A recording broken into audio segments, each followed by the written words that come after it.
Não me vou alongar muito nas apresentações, todos vocês têm convosco as biografias de todos os intervenientes, incluindo o Baudoin Jurdant, que já está aqui comigo. É para mim muito agradável apresentá-lo hoje, para além de ser a nossa primeira palestra da manhã, vai ser seguramente uma exposição muito interessante, com o título bastante provocador: Porque é que os cientistas se devem importar com a comunicação de ciência?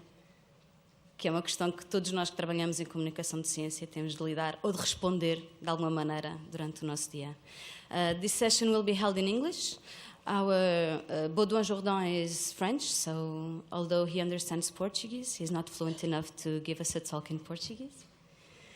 So, yes, we'll have approximately half an hour talk, followed by a Q&A session. Baudouin Jurdant.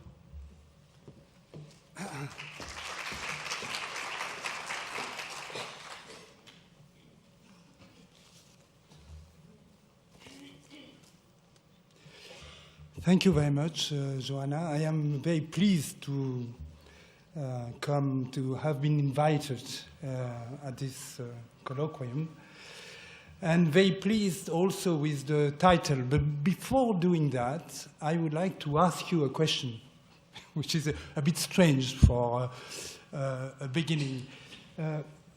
I was looking at ScicomPT here, and I was wondering why you've got an S here, because Ciência in Portuguese is with a C. So why was that? Well, the willingness to be international prevailed over the common language. It's okay. It's okay for me anyway. About the title, yes, I was very pleased to treat, to talk about science communication under that precise title. Why should scientists bother? Or why should scientists engage in public communication of science? Most of them, they do know perfectly well that if they start publicizing their own science, most lay people won't understand much of the content they would have tried to convey. Some of you may know that American sociologists have made surveys in order to assess the didactic efficiency of various articles presenting science to a lay audience. They concluded with a very controversial hypothesis. They said that rather than filling up the gap separating the scientific elite from the public, popularization of science was actually increasing the gap. Instead of filling up the gap, instead of bridging, the lay audiences with a scientific elite, the communication itself became a kind of obstacle for lay people to understand what was about with science.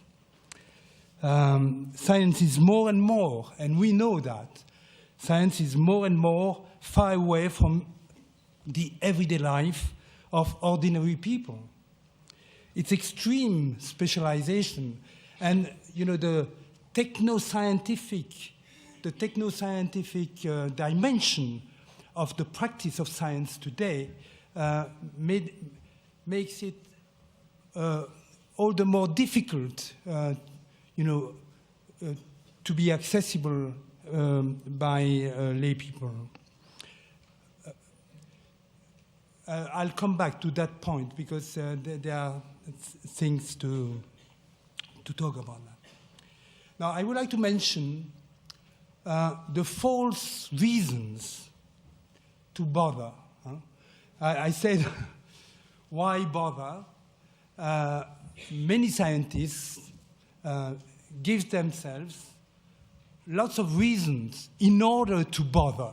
I mean, some of them, not all of them. Most scientists don't really bother, but some of them do, and they do for different reasons that I don't think are more alibis than or pretext, if you want, than genuine reasons. They mention, if we want, the fact that we are living in democracies, and in democracies, it is important it is important, we don't know, but the people have the right to know. But the right to know is something extremely ambiguous, because the right to know, the right to be informed and well informed about science, yes, we can accept that, but to know cannot, if you want. When we talk about the right to know, le droit de savoir, the right to know, the proposition, the statement is a bit paradoxical, because it's almost impossible to be faithful to that particular right. It's extremely difficult to satisfy the requirement, the democratic requirement of the right to know. Nevertheless, scientists do feel, most of them, I don't know, do feel a social responsibility in relation to their own practice, scientific practice, and in regards with the public. In a way, they owe something to society, as society has provided them with the means of doing research, because research usually relies on public money. So many scientists do recognize, do acknowledge, if you want, that kind of debt that they have in relation to society. And for some of them at least, to bother about public communication of science is just, to satisfy this debt. This necessity to give back to society something that society has allowed them to do, and they enjoy doing, because science is something extremely enjoyable for scientists. So all those aspects won't prevent, if you want, public communication of science to be something, I don't know, but in France, for example, there are only 10% of the scientists who really bother about public communication of science. The other part, the 90% are, good professionals. They do their job. They do it usually quite well. If we look at the progress, the advances, if you want, of science in the late 30 years, they do solve lots of problems. So they do their job. So, but for 10% of them, they do bother about public communication of science, and they bother about it in a way which put the emphasis on, the communication aspect, which is not. I'm not sure that the communication aspect is the aspect which should be emphasized most. Why? Because I think that when we put the emphasis on the communicative aspect of science communication becomes something specific. in a way, it is outside of science. It's something which some scientists add to their curriculum. I mean, they write books for lay audiences. But for them, it doesn't look as if that communication practice in which they get involved is something which is part, at the heart of their professional identity as scientists. It is as if the communication of science was not part of science, which is a very strange thing to think, because in a way, science is all about communication. When scientists, we can go even further than that.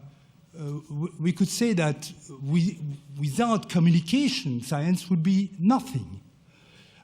Scientists do communicate with each other, and they communicate extremely well with each other. I mean, with each other, I say, within the scientific community. I mean, they know how to write, scientific papers, eventually to be published in Nature or Science. They have an attitude towards communication, which is an extremely, I mean, they really want to be efficient in their communication with their fellow scientists. The efficiency that they are looking for in communicating within the scientific community, this efficiency leads them, to control, the message they're providing. They want the fellow scientists to understand what they're saying exactly the way they want them to understand it. I mean, they want to control the understanding of what they've written. They want to control it from A to Z. They don't want, they don't want scientists to, to do things, or to misinterpret or to misunderstand some of the words they were saying. So to that extent, I mean, they reckon the effects they want to have on their public, on their fellow scientists. They reckon about the effects. They use that word instead of that one. When you attend, for example, the way scientists prepare a communication for Nature, for example, I mean, it's a whole job. I mean, they really take up, the communication dimension extremely seriously. And everybody understands that, because from that communication depends lots of things, their career. So they've got to be understood exactly the way they want to be understood. Perfect. Now, if we turn to public communication of science, things are quite different. Scientists, nevertheless, as they are very good at communicating with each other, they, in a certain way, they would like to do the same with the public. I mean, to control the understanding that lay people will have of their writing in popular press or in a radio program or whatever.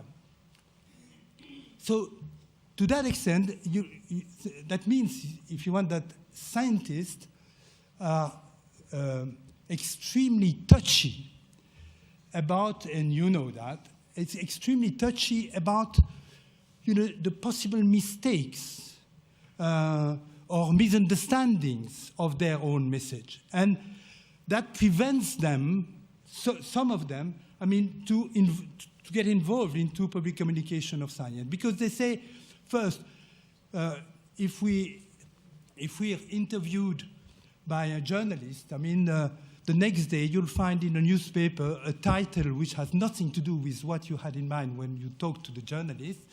And when you read the paper that the journalist has written in very good faith, obviously, they'll find mistakes, misinterpretations, lots of things which doesn't fit the way he looks, the way he thought he had communicated his own knowledge.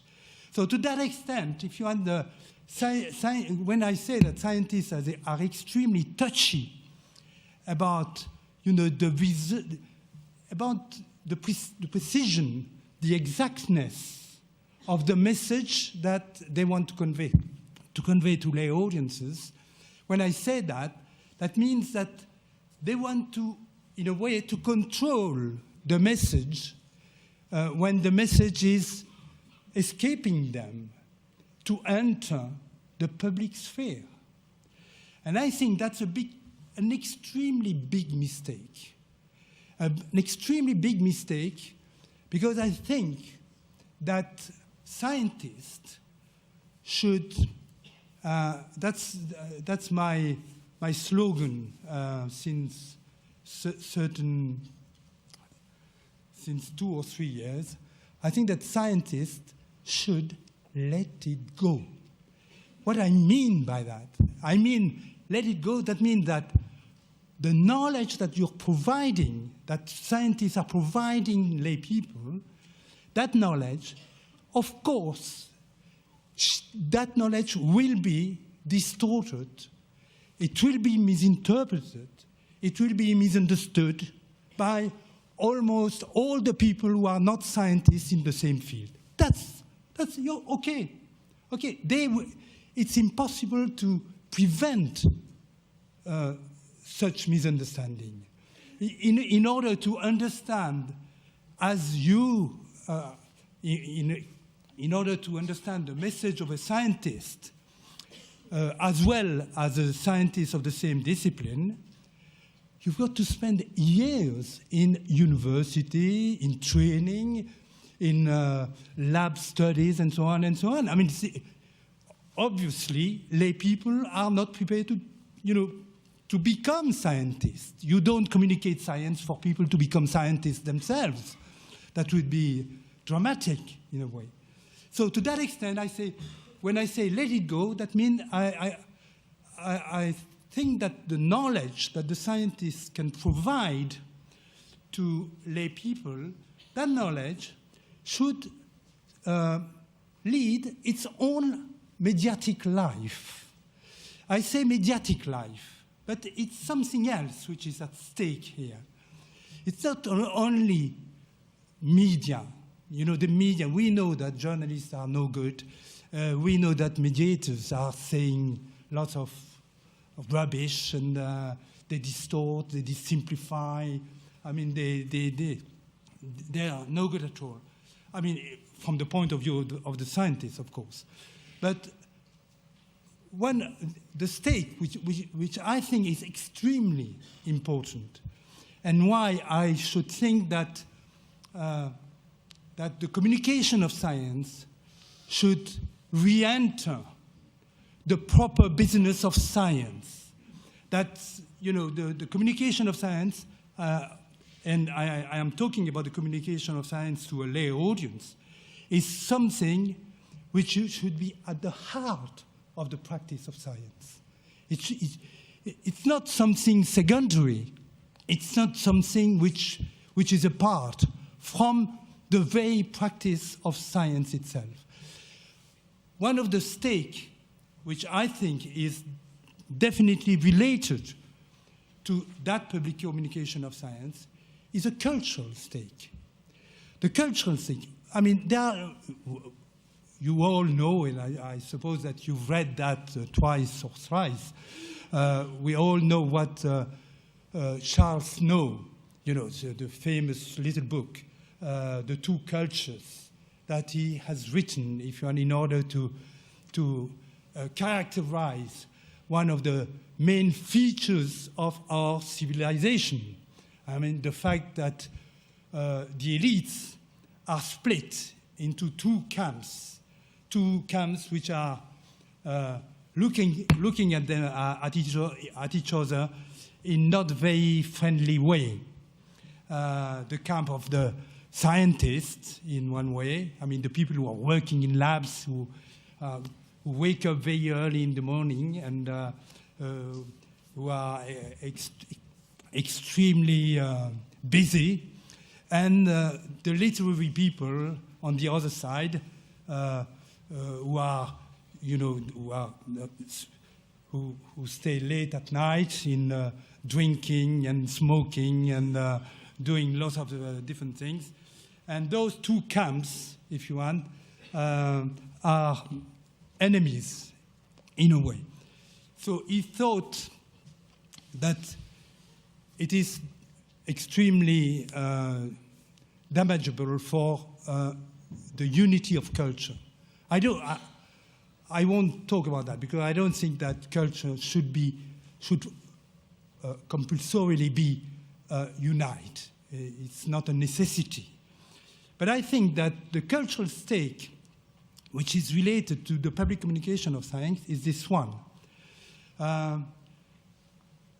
CPs made the comparison, as some of you know, the comparison between the second law of thermodynamics and Shakespeare. And he said that we should treat the second law of thermodynamics in the same way, culturally, in the same way as Shakespeare. It is as unforgivable, if you want, not to know anything about the second law. It's just as unforgivable as not to know anything about Shakespeare. Who knows about the second law here? Oh, yes. Very learned audience, yes. I'm pleased, yes. Good. But there are a lot, I mean, they were 3%, yeah, knowing about the second law. What is very strange in this cultural equivalence between the second law and Shakespeare is the fact, if you want, that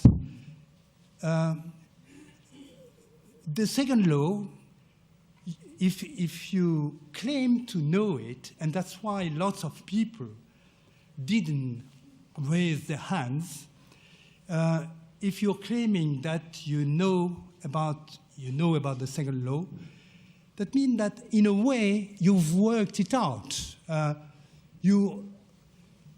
There is no many ways to know the second law. There is the scientific way, and there is the ignorance. I mean, either you know it scientifically, and you can claim to be a scientist and to be part of a scientific community, either in chemistry or in physics, whatever, or you don't know it. And it's very difficult to associate about the second law and to make association which would be quite free. It's extremely difficult to do that. While with Shakespeare, I know that there are lots of specialists of Shakespeare and they could talk about Shakespeare in a very learned way. But at the same time, there are many different levels of knowing about Shakespeare. And even if you haven't read any play of Shakespeare, you must know to be or not to be. That's something that everybody knows, of course. But even not having read anything of Shakespeare, you can still talk about him.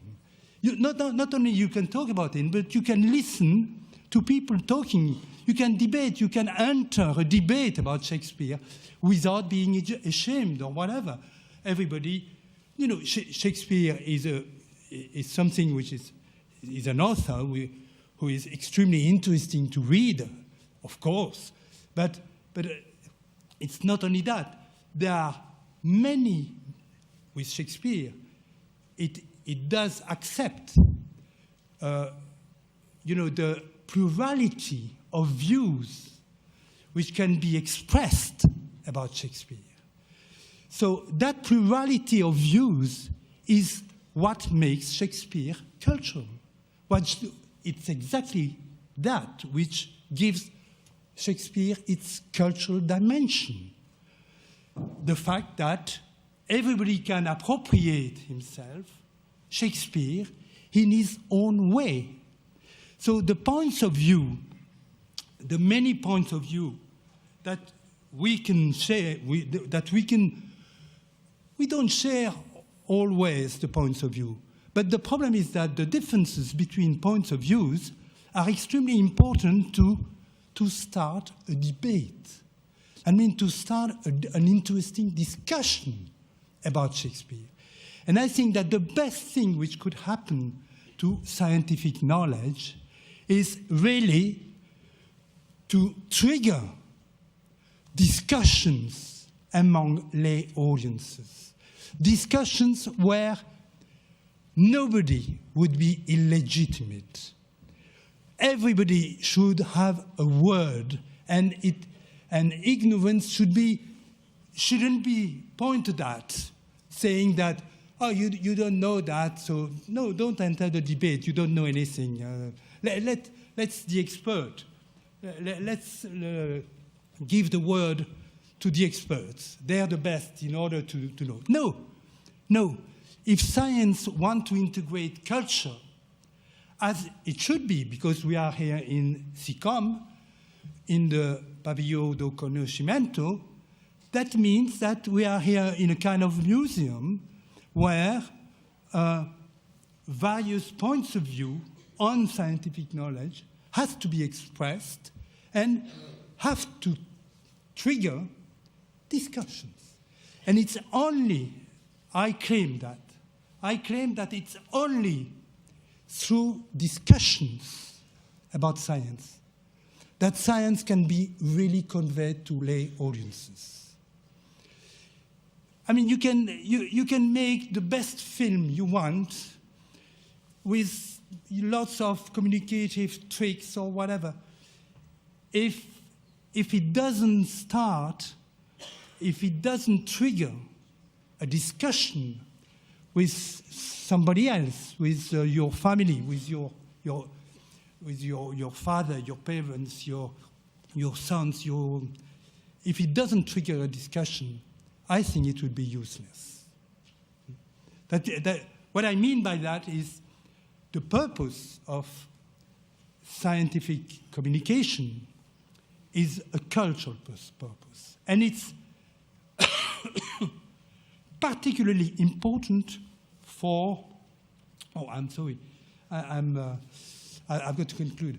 But it's particularly important for scientists. Why should I say that? I say that because scientists, I do think that scientists, 100% of the scientists should bother with public communication of science. Why am I saying that? First, that will make them aware that there is no pure science somewhere and communication to lay people somewhere else. That the whole thing has the science for scientists and for lay people, it is the same thing, and it has to be the same thing. And it's important to be the same thing, not only for lay people. Lay people, I mean, if it's not their job, it's okay. I mean, they do trust scientists and experts. All the surveys which have been made on publics, I mean, show very well that the public, the general public, trusts, the communication which is provided by scientists. They are, they accept, if you want, science. They accept science and they love it, and we know that. But the problem is not to, put that science so far apart that it becomes something almost impossible to approach from a lay audience. So we should take the public communication of science, we should put it right in the heart of scientific training, of scientific practice. And I say that for another reason. You know, the benefits of such a communication to a lay audience, the benefits should be, is to be expected for, first of all, for scientists themselves. I mean, it's good for scientists, you know, to step back from their usual practice, from their specialization, and to try, you know, to rethink the relationship between their extremely specialized practice with, you know, a more general view of science and the world that science is describing. And I think that's important because that's a way to reintroduce what I have called with Joël Lemarec, who was working with me in Paris 7. You know, it is as if popularization of science could become what we call a reflexivity operator. What I say, reflexivity, it means that, and in order to explain that very quickly, I would mention, you know that slogan that all philosophers know, which has been, which is attributed to Rabelais. Science without conscience is the ruin of the soul. Science without conscience is the ruin of the soul. Everybody knows that. But when you read that, you cannot but be a bit surprised. Science without conscience. Is that possible? And the answer is yes, it is possible. It is possible for science to be practiced without conscience, for many reasons. But for one of the reasons is that, you know, scientists are really, they're involved in the practice of science. And if they got to cut, you know, the brains of rats every day, 1,000 of brains, in order to study the myelinization of the axons of the brain or that kind of things, they've got to forget about what they're doing. I mean, if they were conscious of all the brains that they were cutting like that, I mean, at a certain time they would say, no, is it not absurd? I mean, what am I doing? Now, it becomes extremely, I mean, we could say that rats are not worth a thought like that. But the jump from rats to, we won't say humans immediately. Let's have an intermediary step. Dogs and cats, domestic animals. And then to jump on human beings. We know that German scientists have done it. That they can consider, you know, forgetting about everything, they can consider human beings as subject of experiences, of scientific experiments. And that's dangerous, extremely dangerous. And we know that it is extremely dangerous. So the question is it possible for scientists to be reflexive? That means to integrate in what they're doing the conscience of what they are doing, about what they're doing. And I think one way to do that is to step back, yes, eventually, you know, to forget about their point of view as a scientist. It is extremely difficult, because when you are a scientist, it's very difficult to forget that you are a scientist. Everybody expects you to, to behave and to talk as a scientist and to provide knowledge. You're the one who knows, and everybody knows that you're the one who knows, so you'll have the word. You are the one who is expected to talk and to provide knowledge. But I think, if you want, one of the things I've been part of workshops, with Steve Miller. Some of you should know about Steve Miller, who is a scientist working in University College of London, and we organize sometimes workshops for scientists in order to, we won't say teach them how to communicate, because they're very good communicators, they're no problem, but to make them aware of some of the problems of public scientific communication.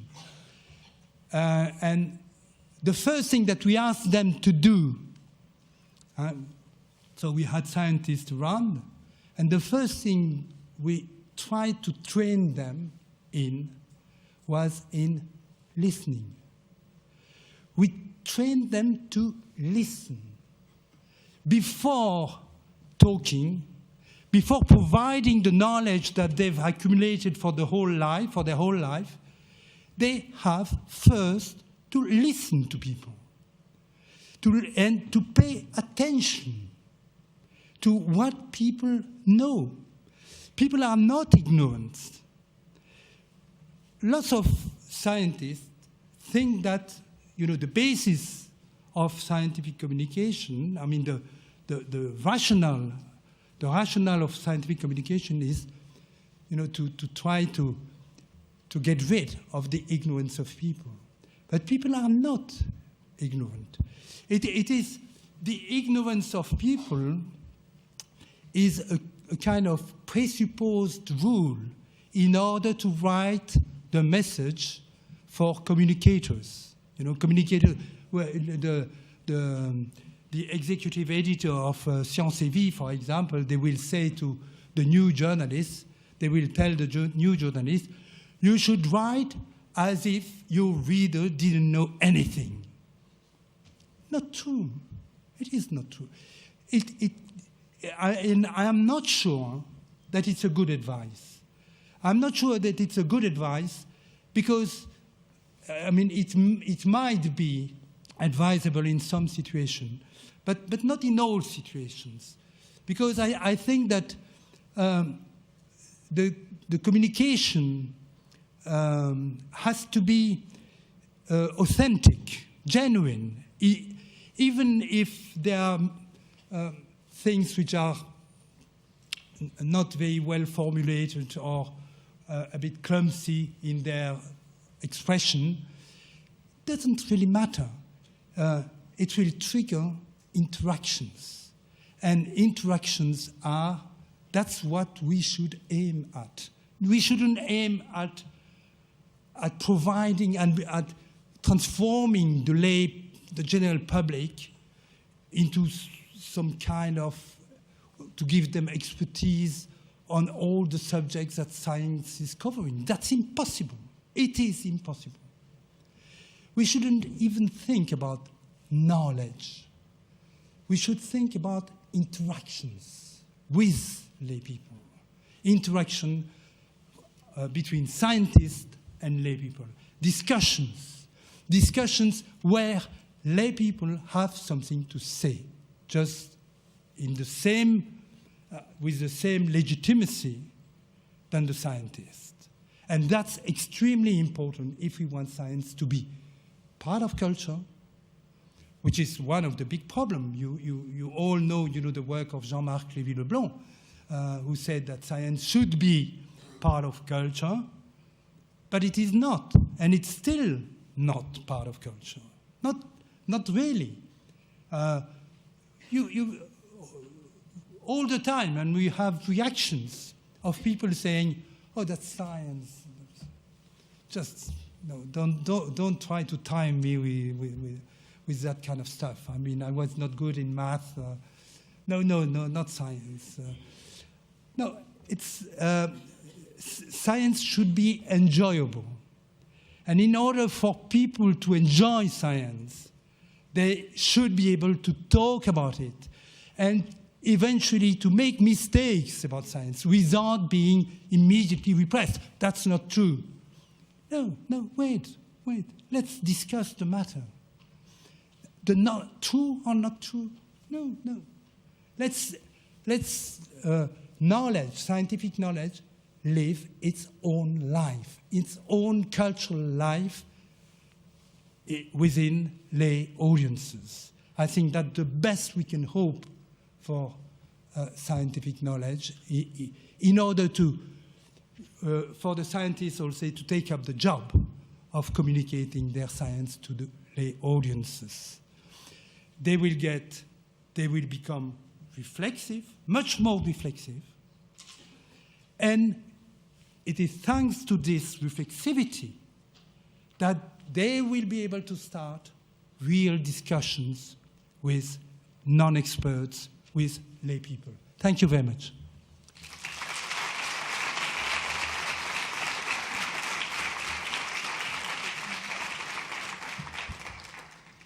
Needless to say that I had much more to say. But I had to stop. There are microphones over there.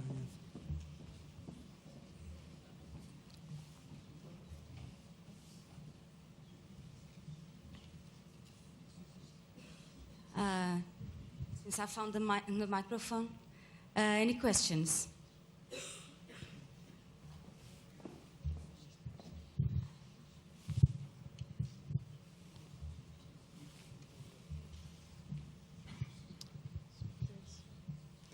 Joana, if maybe I will need translation.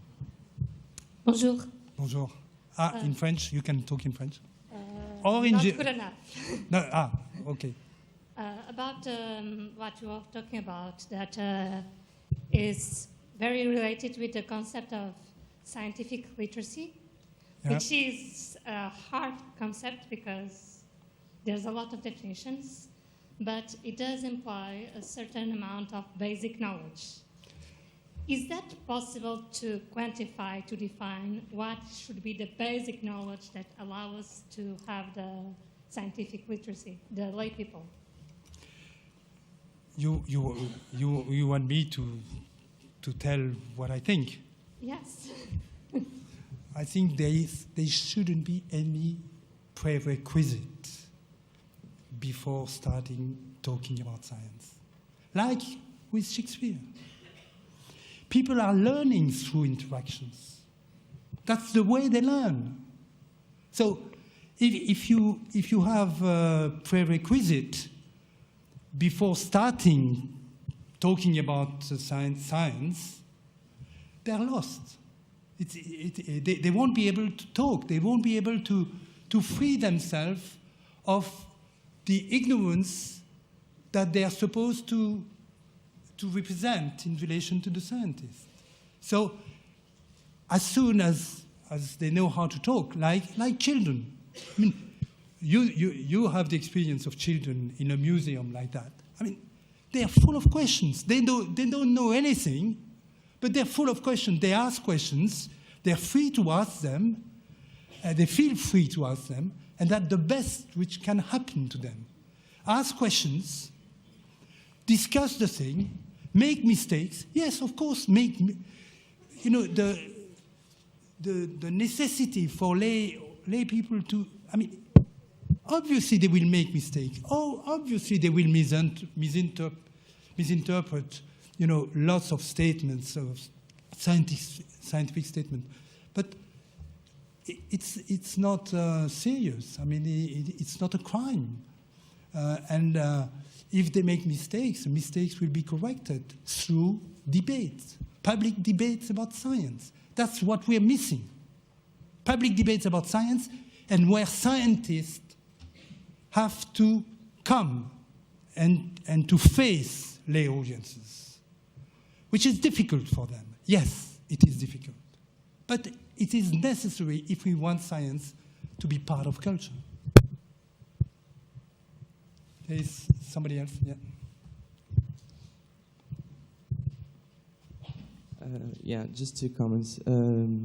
Coming from someone who actually does experimental science and has to sacrifice animals on a weekly basis, I think it's the fact that we're actually conscious of the value of each one of the animals that we're sacrificing that keeps us from becoming sociopaths.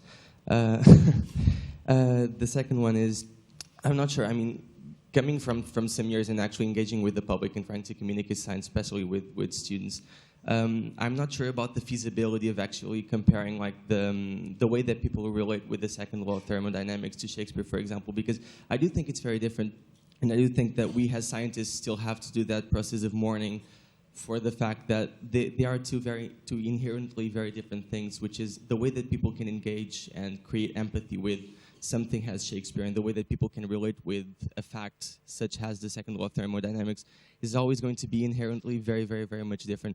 We can engage people and transmit the way that science is really fascinating, and you can see that when you try to explain cell biology or genetics to undergrads or to high school students, and try to teach them this in the way which is completely different from the way we were taught in college, which is mainly shit usually. So you're just like being taught all the taxonomy of cell biology.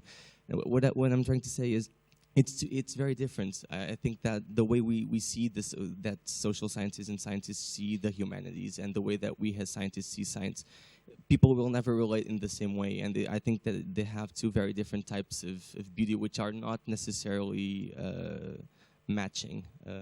So that's why I'm saying I think that we cannot try to explain to people and to try to show people the same kind of beauty that Shakespeare has in the second law of thermodynamics. Why not? Because I do think that it's a matter of human empathy. People revise themselves and see themselves in Shakespeare in a work of literature in a completely different way than they see themselves in a mathematical or scientific formula. And I'm a scientist myself. Maybe it's because I like Shakespeare more than I like thermodynamics. I'm not sure, but no. That's a good of all.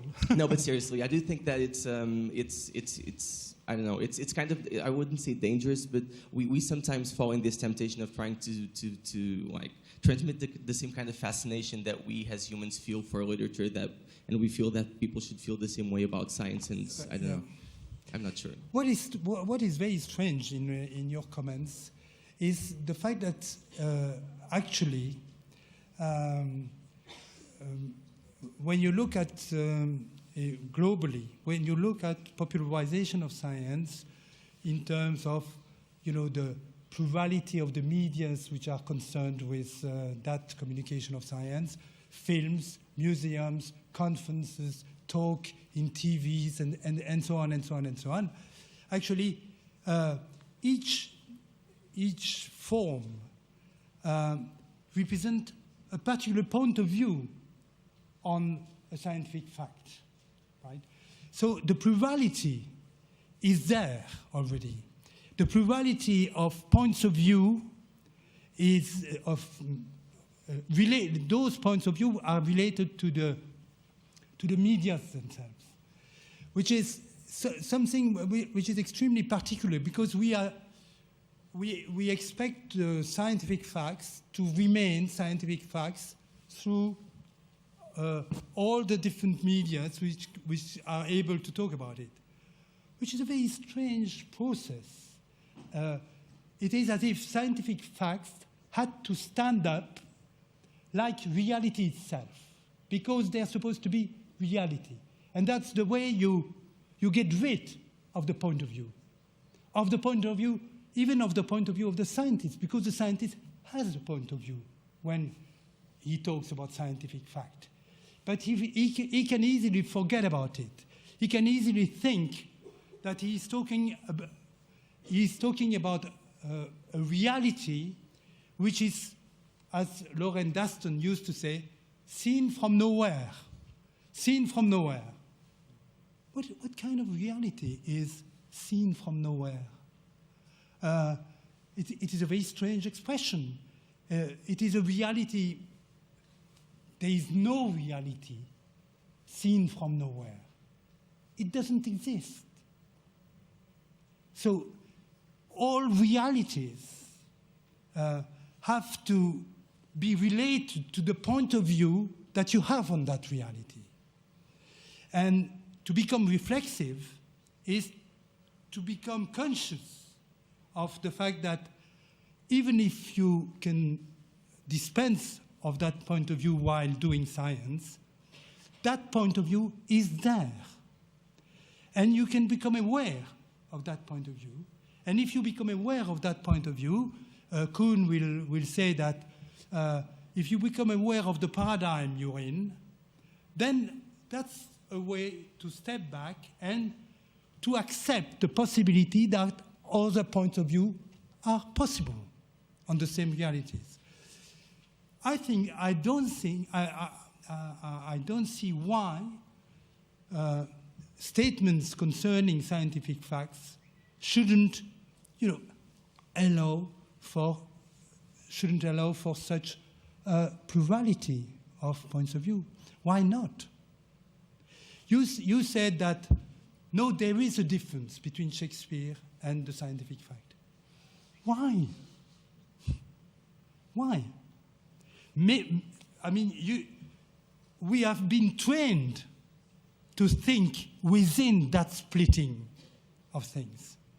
But it is necessary, I think, to change a bit things, to change things in terms of integrating science into culture. That means, putting science right at the center of public debates.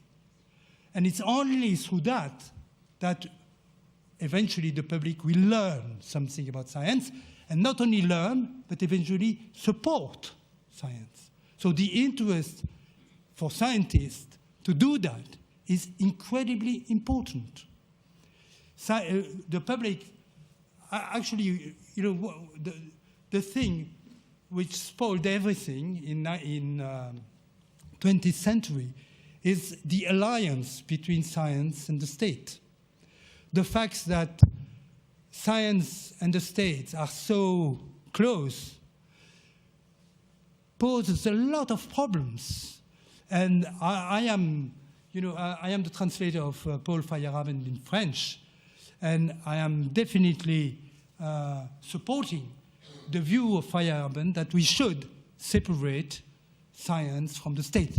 Now, the minister is not there yet. Huh? Oh, okay. So don't tell that. But the argument of Feyerabend is extremely solid. One of the reasons for which scientists don't bother about public communication of science, it's because they are supported by the state. They don't have to convince other people, lay people. They don't have to persuade people that what they're doing is good and interesting and enjoyable. They don't have to do that because they just have to persuade and convince the people in the state which will give them some money to go on. And that's a very, very small part of the population. No, I think it's extremely important for scientists themselves, to rediscover the pleasure of arguing with lay people about what they are doing, to convince them that it is interesting, and it is interesting in itself, not for the usefulness, the eventual usefulness that we can hook, to scientific knowledge. One last question. I'm sorry, I'm talking too much, and. If there are more questions, we can do both of the questions and then we'll try to. Please just say your name. My name is Caterina Amorim, and I was actually a scientist for many years, and then I switched to science communication. And actually, I live in England, and we have a very different perspective because science is not paid by the government; it's paid by charities. So when the projects are analyzed, they are analyzed by people that come from completely different places, and you have to sell it. And I just wanted to do 2 points because I think science communication and the relationship between scientists and the public is very different in England exactly because of that, because it has become very clear that we need to involve society with science. So, for example, one thing that has become very interesting is the realization how important local knowledge is. Yeah. So you can be a scientist, but you don't know what is going on there. So, for example, there is an example. I can't remember the details anymore, but it's extremely interesting because there was a leak of radioactivity in a field, and the animals were contaminated. And the scientists were for years trying to understand how to get rid of it until they involved the farmers. And finally, they understood because actually these were animals that had a very specific diet. So they were eating the soil, from what I remember, and the soil was not losing the radioactivity. So it has become more and more clear that local knowledge is crucial and it is important. And the other thing is a movement that is spreading in English-speaking countries, so mostly in the States and England, but we have an example already in Portugal that is GripNet, that is citizen science. Yeah. There is a lack of money, there is a huge amount of data that science, by the numbers, by the sheer numbers, are not able to deal with. And what science is starting to realize all over the world is that it's crucial to involve people because it will make a huge difference. For example, in England, there is a fantastic project where you give cameras to people in Africa and they take photographs and they are doing the cartography of entire unknown places in Africa that will allow, if there is disasters, to know what is there if you want to get there to save people. So citizen science is another thing why we have to involve the public. And these are only two examples, even without going back to we are using their money, we need to justify. These are to make the whole. Yeah, I agree, yes. Yes. Another question? Yes.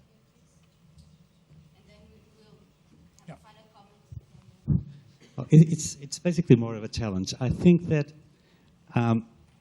we should take the statement that science is not part of culture with a grain of salt or several grains of salt. I think that nowadays culture is indeed part of culture. People talk about science.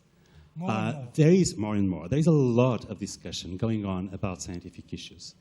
The problem sometimes is that the amount of scientific perspective on how the debate is done, that's another thing.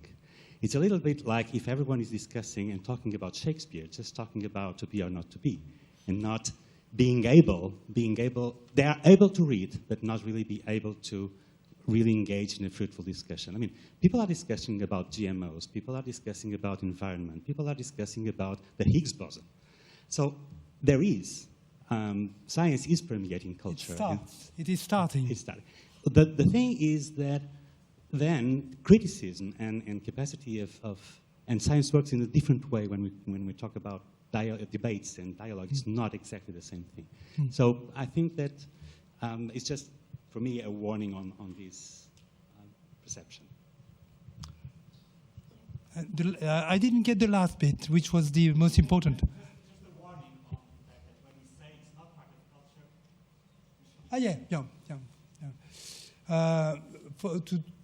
For the first, which was more a comment than a question, I agree completely that there are movements now, even in France. I am part of Sciences Citoyennes in Paris, and I'm still member of the association.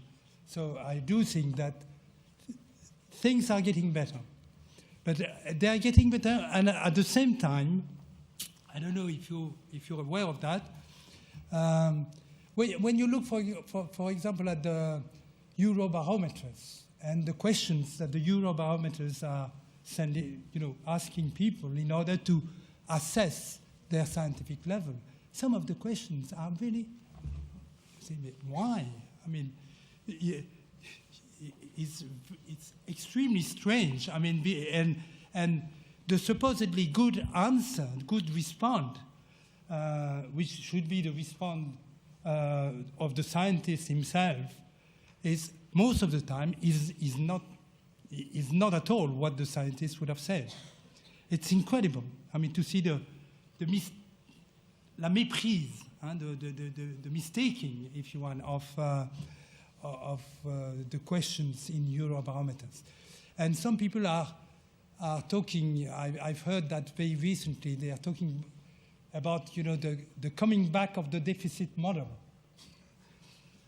which would be a counter position, if one, a counter movement in relation to what happens that you mentioned, and with which I agree completely. I mean, things are changing slowly. People are discussing, and it is thanks to those debates that eventually science will become more and more part of culture.